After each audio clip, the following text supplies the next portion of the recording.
Renault 4 story, Tesla insurance, Irish car sales are up, Delphi trade support, Toyota big boss, Top Part rallying, Renault-Nissan relationship, Xpeng are flying, and Audi red. Hello and welcome to this week's MotorZen news.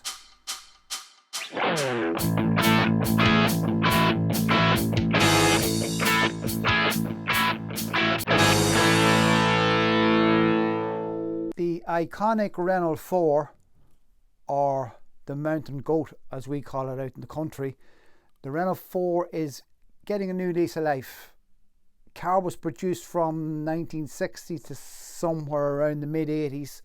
I know where there is a 1984 one sitting. They sold 8 million Renault 4s from the start of production to the end. Renault are now offering from Renault a conversion kit to convert the car to electric. 48 kilowatt motor, 10.7 kilowatt battery.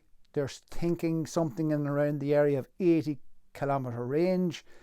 They're saying it will take somewhere between 3 to 30 hours to go to a fully charge, depending on what system you're using. The car is going to use its existing transmission, so the motor is obviously linking into the gearbox, so you may still have the gear shift up on the dash like a traditional Renault 4. But interesting what Renault are doing, they're saying they're going to offer the same for the Renault 5, and they're also going to offer the same for the Twingo. The Twingo is celebrating its 30th birthday this year. The Twingo was launched in 1992 or 93. Wasn't launched in Europe, this side of Europe then, because it was only launched in right-hand drive originally, but 30 years ago was the first of the Twingo. So they're going to offer conversion for the 4 immediately. Then they're going to offer the conversion for the 5, and then they're going to offer conversion for the Twingo. But again, a sign of what's happening, where the manufacturers are getting involved with products that are years and years and years old, and offering this electric alternative. Again, suggesting that this is possibly a cheaper alternative than buying a new electric car. So again, it's another area that the aftermarket have to look at in terms of aftermarket workshops, because the pricing on this, they say, is 11,900 plus VAT, but that doesn't include installation. So again, it's something that maybe is an option for independent workshops to start taking advantage of as well. Tesla's car insurance division, they've got their own car insurance division, and they've learned an awful lot from this division. So much so that they're forcing other insurance companies to offer better deals, because they're able to offer better deals. They've learned about how to design the car better to assist in reducing the time on repair, small changes to the design of a bumper, and also improvements on parts delivery. They've noticed that this creates enormous effects on the cost of the repair, and they are introducing the joined up thinking, almost, that the car design is now incorporating efficiency concepts into the need to repair it in fast and efficient times, and thereby reduce the insurance premium at the other end. The insurance division made 300 million last year, and it's growing at 20% per quarter. Irish car sales figures are in for January. It's been a very buoyant month for everybody. The general talk within the workshops and the factors is that business is very good.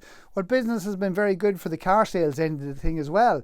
Car sales are up 9.4% on January 2022.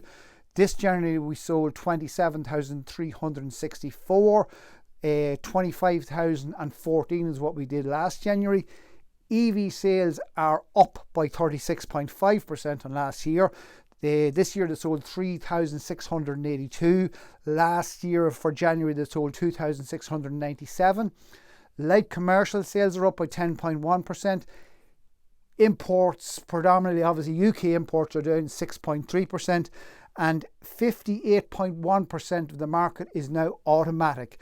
So again, as far as the trade is concerned, need to start looking, learning and developing our skills on automatic, because it's a big segment of the car market now. Delphi Technologies have produced an information hub for independent workshops. They're calling it Masters of Motion.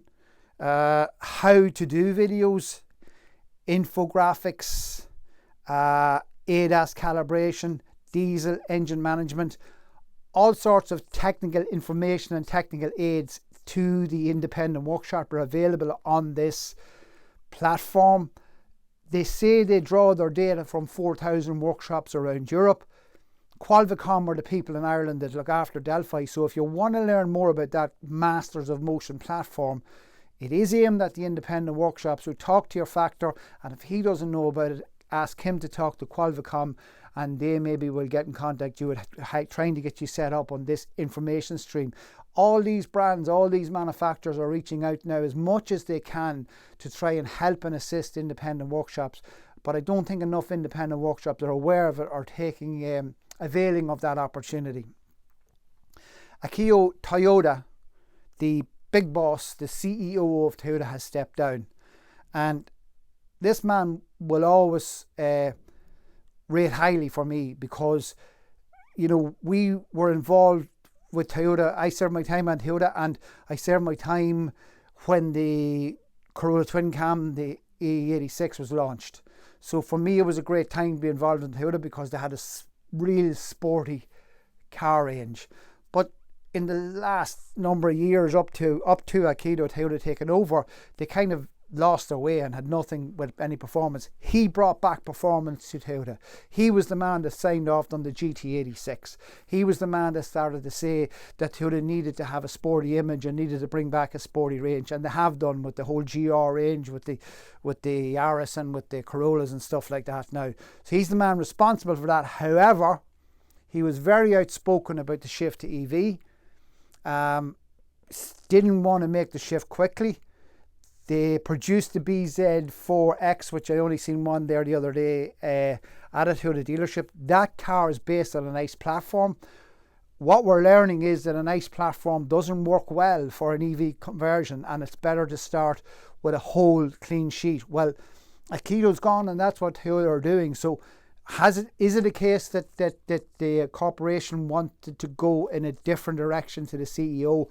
I don't know, but certainly it looks now that Toyota are seriously making the commitment to EV. But I'm just wondering, will performance lose out as a result of this man stepping down from Toyota? Top Part are celebrating 30 years of sponsorship of the West Coast Rally Championship. A fine legacy indeed, 30 years of sponsorship of the championship. This is the longest continuous sponsorship in Irish rallying history. Quite a record there. Championship starts again.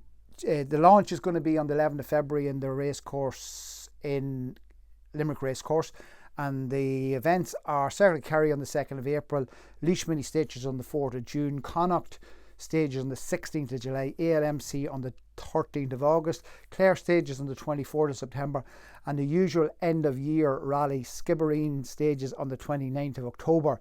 30 years of sponsorship by Top Part, certainly something to celebrate and something to be very proud of. Renault and Nissan. This has been a rocky relationship for a number of years. Yeah, obviously we know the whole story with Carlos Ghosn and all the goings on there, but they seem to have cleared up the relationship and put the relationship on a level footing now. They're now equal partners. Renault had got a 43% stake in Nissan. They've now taken that back to 15%, and Nissan have a 15% stake in Renault.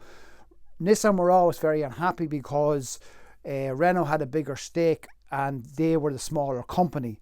So now they've kind of resolved all these issues and are going to start to develop joint ventures much more. I mean, I don't think these guys had much of a choice. If you look at the consolidation that's going on and has gone on within the motor industry, the one that I keep thinking that's hanging out there the whole time was Renault. If you look at Peugeot Citroën, for example, PSA, and they now turn into the Stellantis group and the strength that they have in all the brands, 15, 16 brands that they have, Renault has always been out there without any kind of consolidation. So doing business has to be very expensive in that format now. And I think the only show in town was for Nissan and Renault to get together. So finally they seem to have put all their differences behind them and have got getting on with developing cars together. Staying with Nissan in Japan are developing a joint venture with Hitachi, and they're developing a system that's going to allow EV batteries to power elevators in the event of a blackout. Mainly this is about the likelihood or the commonality in Japan of earthquakes, and they're saying that in the event of an earthquake you will be able to connect the EV battery of a Nissan car to the elevator and thereby get people up and down, or down more so, in the elevator to get them out of danger. They've trialled this. They've run one elevator with 9 people on it at a slower speed for 10 hours on one battery. So interesting concept there, and an interesting integration of the battery and other uses for the battery and other uses for the battery vehicle. XPeng in China, their air mobility division, and this is what's interesting when we talk about transport and mobility. We're now starting to talk about air transport in the terms of, XPeng are developing a flying car. They've been granted the first light license from the Civil Aviation Authority of China that's going to allow them to test and trial their air mobility vehicle, vertical takeoff and landing. We've featured this before. They're continually working on this concept, and where it goes or how it fits or how it's going to work out in airspace and drones and stuff like that's another question, but they certainly are pushing on with this concept, and we're going to have some footage of that to show you that. Audi launches Audi Red. This is to do with the digital journey that a customer goes on when they interact with Audi online. They're saying that they're going to accelerate the development of all consumer touch points, all digital consumer touch points. Consumer expectations are changing rapidly. They're going to digitalize the entire customer journey. Now, trying to decipher this, what this is all about, I think this is all linked into the idea that the customer will no longer go to the dealership. We're speaking about this the whole time, that the dealers now are entering into this agency agreement, and that they're no longer envisage that the customer will go to the dealer and do a deal in a conventional format, that they will go online, that they'll formulate the car online, and that all their experiences online now need to be managed and developed very carefully by the car manufacturers. One of the statements made by Audi is that they're saying the brain trust of thinkers and developers are committed to the rapid development from concept to customer experience. So you can see that they're working, that this seems to be a concept that's designed to work closely with developers in creating this special experience online for consumers. The idea being that the consumer interacts online and then simply goes to a pickup point or a handover point to collect their car. That's it for this week. Thanks for tuning in, and you know the score. If you could please like, comment and subscribe. Thanks a lot.